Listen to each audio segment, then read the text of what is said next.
Assalamualaikum warahmatullahi wabarakatuh, Bu Pri. Waalaikumsalam warahmatullahi wabarakatuh, Ibu. Bagaimana kabarnya hari ini, Ibu? Alhamdulillah, hari ini saya dalam keadaan sehat, Ibu. Alhamdulillah. Oke, hari ini Ibu mau melakukan coaching ya? Iya, benar, Ibu. Sebelumnya ada beberapa hal yang ingin saya tanyakan kepada Ibu pada saat melakukan proses coaching nanti. Boleh kan?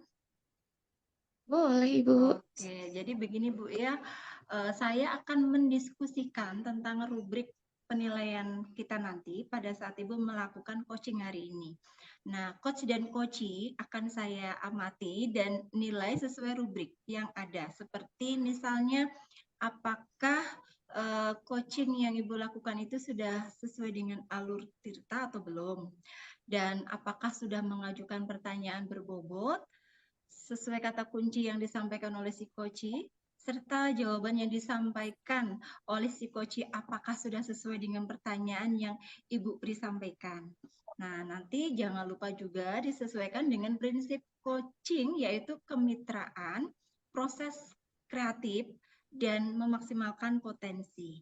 Nah, sebelum melakukan observasi, saya akan mengajukan beberapa pertanyaan. Boleh dong, Bu? Boleh, Ibu, silahkan. Oke, nah gini Bu, kompetensi apa yang ingin Ibu Pri kembangkan dalam proses coaching ini nanti? Pada saat kegiatan proses coaching ini nanti, kompetensi yang ingin saya kembangkan yaitu present, kehadiran penuh, mendengarkan aktif, serta mengajukan pertanyaan-pertanyaan yang berbobot. Seperti itu, Ibu. Oke. Berarti ada 3 yang ingin Ibu kembangkan di situ Bu ya. Nah kalau boleh tahu Iya. kompetensi yang lebih spesifik yang ingin Ibu kembangkan dalam proses coaching dari 3 tadi itu apa Bu? Dari 3 kompetensi tadi, yang spesifik yang ingin saya kembangkan yaitu mendengarkan aktif dan mengajukan pertanyaan yang berbobot. Gitu. Nah, berarti gini dari kompetensi yang ingin Ibu kembangkan nih ya Bu ya. Eh, Kira-kira kalau misalnya Ibu Iya. suruh memilih nih, sementara ini berada di level mana Bu? Kalau angka 1 sampai 10. Untuk sekarang ini saya merasa kompetensi yang saya miliki berada di level 6. Oke, Dan target yang harapannya, saya ya, targetnya nanti setelah coaching berapa Ibu? adapun target yang saya inginkan setelah melakukan coaching, saya berada di level 8, begitu, Bu. Wow, berarti luar biasa Bu ya. Oke, harapannya nanti berada di level 8 Bu ya. Semoga tercapai. Nah, kira-kira menurut Ibu Pri nih, indikator yang bagaimana yang Ibu inginkan untuk proses ketercapaian dari coaching ini? Indikatornya. Indikator yang saya ingin capai setelah coaching ini yaitu saya ingin coach dapat mengembangkan kompetensi yang dimilikinya sehingga coach dapat menemukan cara, solusi, serta rencana untuk menyelesaikan permasalahan yang dialaminya. Gitu, Bu. Oke, siap. Berarti jadi indikator ketercapaiannya itu nanti ketika coach dapat mengembangkan kompetensi yang dimiliki untuk menemukan solusi serta langkah-langkah bagaimana menyelesaikan permasalahan yang dialami gitu Bu ya. Iya, Ibu. Oke, baik. Terima kasih Bu Pri atas jawaban-jawabannya. Nah, sekarang silahkan atau Ibu Pri selamat melaksanakan proses coaching dengan sebaik-baiknya dan setelah proses coaching tentunya kita akan balik dan ngobrol-ngobrol kembali ya Bu ya. Baik, Ibu. Baik, Terima kasih. sama-sama Bu Pri, silahkan. Assalamualaikum, Ibu Rusni. Waalaikumsalam, Ibu. Bagaimana kabarnya, Ibu Rusni? Alhamdulillah untuk hari ini keadaannya dalam sehat walafiat. Gimana dengan kabar Ibu? Alhamdulillah, saya juga dalam keadaan sehat, Ibu. Terima kasih ya, Bu Rusni, sudah meluangkan waktunya untuk bisa mengobrol bersama. Kita di sini tidak akan berlama-lama, mungkin cukup 10 menit saja untuk melakukan coaching. Apa nih kira-kira yang Ibu Rusni ingin obrolkan? Nah, ada banyak sih sebenarnya ya Ibu ya. Tapi untuk hari ini karena waktunya singkat ini eh, ada hal ini yang perlu saya obrolkan sama, yaitu tentang bagaimana ya kita tidak memungkiri ya penggunaan HP menjadi teman akrab bagi para murid. Jadi eh, eh, apa? Oleh karena itu ya di sekolah ya Ibu ya, apalagi di sekolah saya penggunaan teknologi telah menjadi bagian dari proses pembelajaran. Namun dengan pemanfaatan HP sebagai media pembelajaran muncul permasalahan baru. Nah, permasalahan ini diantaranya para murid muncul kecenderungan yang tak diinginkan, yaitu pemanfaatan dan penggunaan HP yang kurang bijaksana. Nah, di antara murid ini juga, Bu, sering tergoda untuk membuka game favoritnya saat guru memberikan tugas atau menjelaskan pelajaran di kelas. Nah, kadang di kelas ini loh, Bu, yang sering eh, seharusnya ya menjadi tempat pembelajaran, tetapi kadang terdengar suara deru game dan gelak tawa di sudut-sudut ruangan. Bagaimana ya betul? Ya, Jadi Bu Rusni mau ngomongin bahwa dengan media pembelajaran dengan menggunakan HP justru muncul permasalahan baru ya Bu ya, yaitu murid memiliki kecenderungan yang tidak Ibu inginkan, yaitu justru memanfaatkan dan menggunakan HP itu kurang bijaksana dan lebih tergoda untuk menggunakan games, begitu ya Bu Rusni? iya Ibu, betul sekali Ibu. Saya sampai bingung loh. Nah, di akhir obrolan kita nanti ini, Bu Rusni ingin mendapatkan apa sih? Hal yang mungkin yang saya inginkan apa ya? Eh, Mungkin yang saya inginkan agar murid ini atau murid saya ini dapat menggunakan dan memanfaatkan HP sebagai media pembelajaran dengan bijaksana. Terus sesuai dengan peruntukannya ya, untuk media pembelajaran. Karena yang saya ketahui ya Ibu ya, HP ini adalah salah satu media pembelajaran yang interaktif gitu loh. Baik, jadi hal yang bisa dilakukan Bu Rusni yaitu agar murid dapat menggunakan dan memanfaatkan HP sebagai media pembelajaran dengan bijaksana sesuai dengan peruntukannya di saat proses pembelajaran. Gitu ya, Bu? Iya benar Ibu. Kalau kita nih bicara tentang manfaat dan penggunaan HP yang bijaksana sebagai media pembelajaran yang interaktif. Menurut Bu Rusni, pemanfaatan dan penggunaan HP yang bijaksana dan interaktif itu seperti apa ya?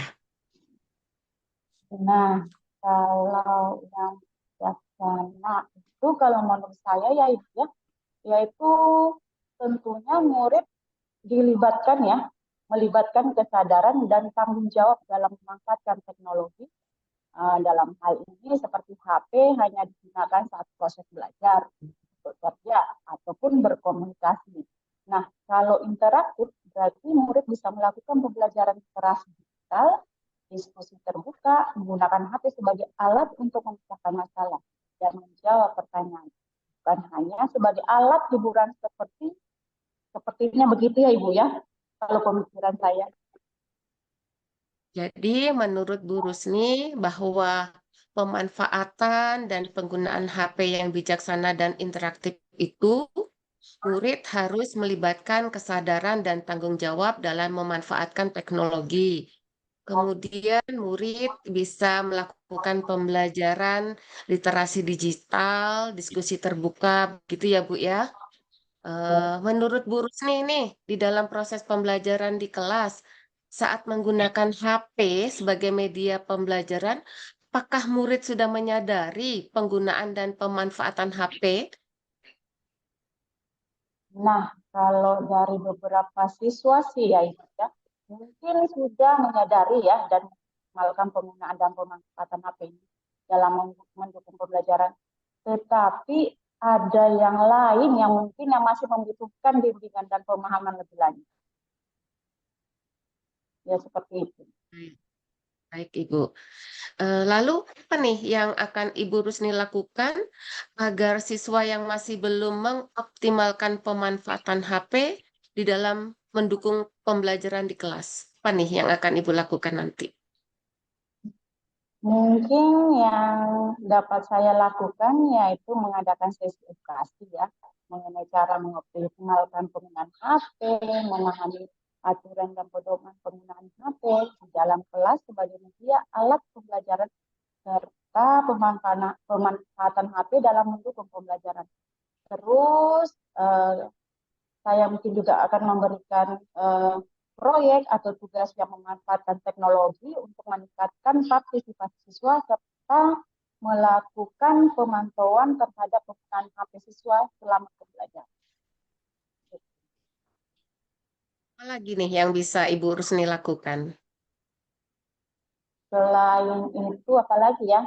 Oh, mungkin seperti yang tidak kalah penting ya, yang saya harus lakukan, yaitu membuat kesepakatan kelas yang terkait dengan kegiatan pembelajaran dengan menggunakan media pembelajaran HP.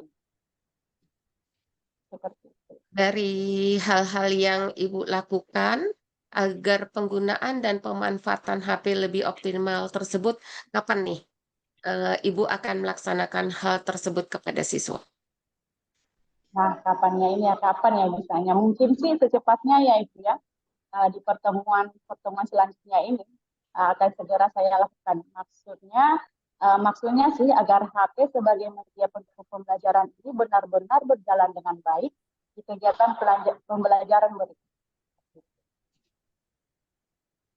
Nah, jadi akan dilakukan secepatnya begitu ya Bu ya, agar tidak berlarut-larut pemanfaatan dan penggunaan HP yang kurang bijaksana begitu ya Bu. Ya benar Bu, saya akan lakukan secepatnya. Nah, tadi ada beberapa hal yang akan Ibu lakukan agar penggunaan dan pemanfaatan HP itu lebih optimal, yaitu melibatkan murid dalam proyek berbasis teknologi, menyusun kesepakatan kelas, memberikan edukasi terkait pemahaman dan pemanfaatan HP. Dari hal tersebut, mana nih yang paling efektif dan mungkin dilakukan? Kalau menurut saya sih sepertinya yang paling cepat ya, yaitu membuat kesepakatan kelas. Karena setiap awal kegiatan pembelajaran akan diingatkan kembali dengan kita akan baca bersama, lebih efektif dampaknya.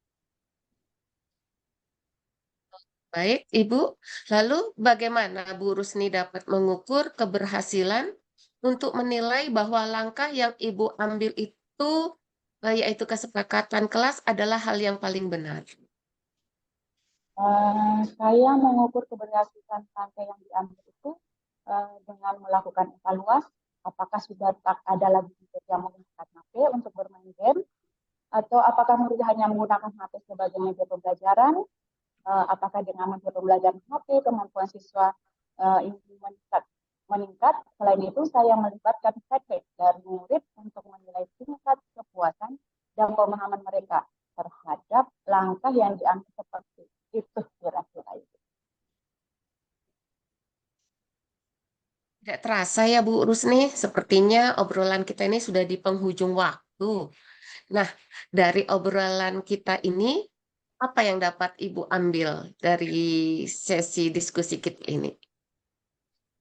Nah, awalnya saya itu kan bingung ya itu ya.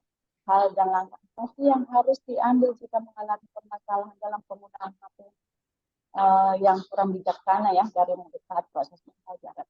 Namun setelah saya ngobrol sama ibu, saya telah memiliki gambaran paling tidak mengetahui hal apa yang harus dilakukan jika saya mengalami hal tersebut. Ternyata saya harus berkolaborasi dalam membuat kontrak belajar terkait pelaksanaan pembelajaran dan meningkatkan keyakinan kelas yang ada. Dengan begitu, saya akan membantu mengatasi permasalahan yang dialami di pembelajaran terkait pemanfaatan HP. Kalau begitu, Kita akan bertemu kembali ya Bu Rusni. Pengen tahu nih cerita selanjutnya seperti apa nih. Oke, siap Ibu. Terima kasih banyak Bu Rusni untuk waktu luangnya hari ini. Sama-sama Ibu. Assalamualaikum warahmatullahi wabarakatuh. Bu Pri, bagaimana Ibu kabarnya? Waalaikumsalam warahmatullahi wabarakatuh. Baik Ibu. Bagaimana Ibu perasaannya setelah melakukan coaching dengan Ibu Rusni? Alhamdulillah Bu, perasaan saya sangat lega karena kegiatan coaching tadi dapat berjalan dengan baik dan lancar. Oke. Begini Bu ya, setelah saya melakukan observasi tadi saat Ibu melakukan coaching, ada beberapa pertanyaan yang ingin saya tanyakan. Boleh ya Bu ya? Boleh Ibu, dipersilahkan. Oke. Apa saja yang sudah Ibu dapatkan dari proses coaching tadi terkait indikator ketercapaian? Pada saat melakukan proses kegiatan coaching, Mhm. sepertinya saya sudah melakukan tahapan alur tirta, mulai dari menanyakan tujuan, melakukan identifikasi, melakukan rencana aksi, hingga tanggung jawab. Selain itu, saya juga sudah menggali kompetensi dari Koci untuk menemukan langkah dan solusi atas permasalahan yang dihadapinya. Begitu, Ibu. Oke, jadi menurut saya sebagai observer selama mengamati kegiatan coaching tadi, Ibu Pri dengan Ibu Rusni sudah berjalan dengan baik sekali, Bu. Dan juga sudah melakukan atau sesuai dengan alur kegiatan coaching, sesuai alur tirta, dan sudah menanyakan tujuan, kemudian sudah melakukan identifikasi. Selain itu juga, Ibu juga sudah mengarahkan si coach untuk menemukan rencana aksi yang sebaiknya dilakukan dan sudah membantu coach menemukan rasa tanggung jawab pada diri coach agar terencana nanti itu dapat dilaksanakan dengan baik. Nah, tadi saat saya mengamati, saya juga sudah melihat Ibu sangat fokus dalam kegiatan coaching, yang artinya Ibu sudah mencapai kompetensi presensi atau kehadiran penuh, kemudian mendengarkan dengan aktif, dan juga sudah mengajukan pertanyaan-pertanyaan berbobot sesuai kata kunci yang disampaikan oleh si coach. Nah, Ibu setelah melakukan coaching tadi, Ibu merasa kompetensi Ibu sekarang di level berapa? Apakah tercapai yang level Ibu harapkan tadi sebelum coaching? Alhamdulillah, Bu, saya merasa kompetensi sekarang berada pada level 8 sesuai dengan harapan saya. Begitu. Oke, kira-kira kompetensi apa lagi nih yang ingin Ibu kembangkan berdasarkan hasil coaching hari ini? Sepertinya saya masih harus mengembangkan kompetensi saya, yaitu saya harus lebih memahami dan mendalami kembali tahapan-tahapan dari alur tirta agar kegiatan coaching ke depannya bisa menjadi lebih baik lagi. Begitu, Bu. Oke, berarti harus Bu ya latihan kembali gitu ya, melakukan coaching lagi supaya lebih meningkat lagi. Oh, luar biasa sekali. Mungkin itu Bu yang bisa saya pertanyakan atau kita obrolkan di kegiatan ini. Terima kasih banyak ya Bu ya. Sama-sama, Ibu. Oke, baik Bu Pri. Sampai ketemu kembali. Insya Allah kita akan bertemu kembali, Ibu, untuk ngobrol-ngobrol berikutnya. Siap.